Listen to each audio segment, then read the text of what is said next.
Detalye sa unang araw ng lamay ni Alexa Yukiko Gutierrez na dinaluhan ng pamilyang Gutierrez.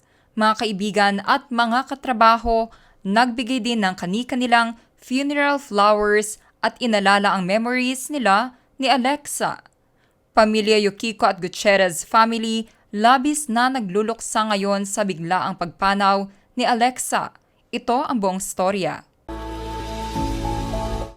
Makikita sa unang araw ng lamay si Eddie Gutierrez sa unahan at katabi niya ay ang bunsong anak ni Alexa na si Ezra. Sa kabilang row naman ay makikita si Annabel Rama na katabi ang panganay ni Alexa Gutierrez na si Arya. Nandun din na makikita si Richard Gutierrez na sinasamahan ng kapatid niya at asawa ni Alexa na si Elvis Gutierrez. Ang unang araw ng lamay ni Alexa ay ginanap ngayon sa Capilla de la Virgen sa Santuario de San Antonio, Forbes Park sa Makati.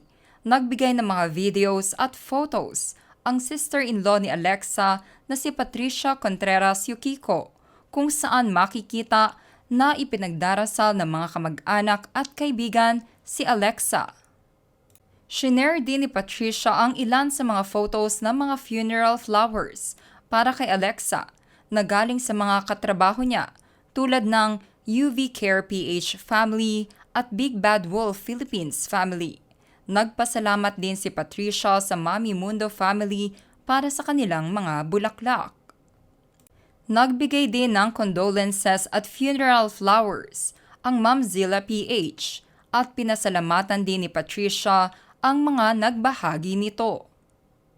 Ang matalik na kaibigan at nakatrabaho ni Alexa na si Lay Almeda ay nagbigay ng mga larawan din galing sa internment, kung saan makikita ang magagandang photo ni Alexa sa harapan ng lamay.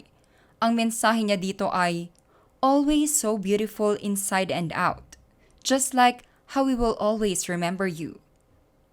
Hindi pa dumadating sa lamay si Rufa Gutierrez at pauwi pa lamang siya sa Pilipinas galing abroad. Ngunit shinare naman ni Rufa ang mga mensahe ng kanyang ex-husband na si Ilmaz Bectas para kay Alexa.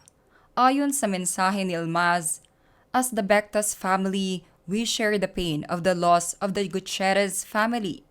As the Bectas family, we offer our condolences to the Gutierrez family."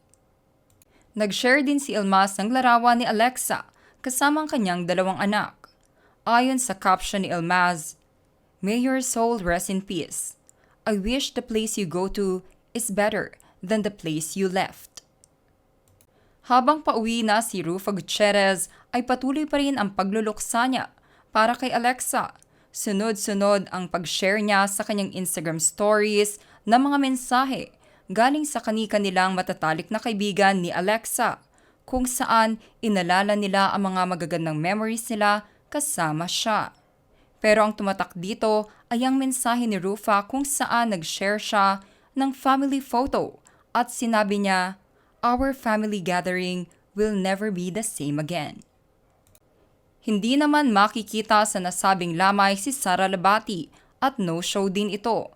Marahil na rin para iwasan ang gulo sa pagitan nila ni Annabel Rama. Pumanaw si Alexa Joel Yukiko Gutierrez sa edad na 38 years old nitong July 27, 2024 dahil sa sakit na leukemia.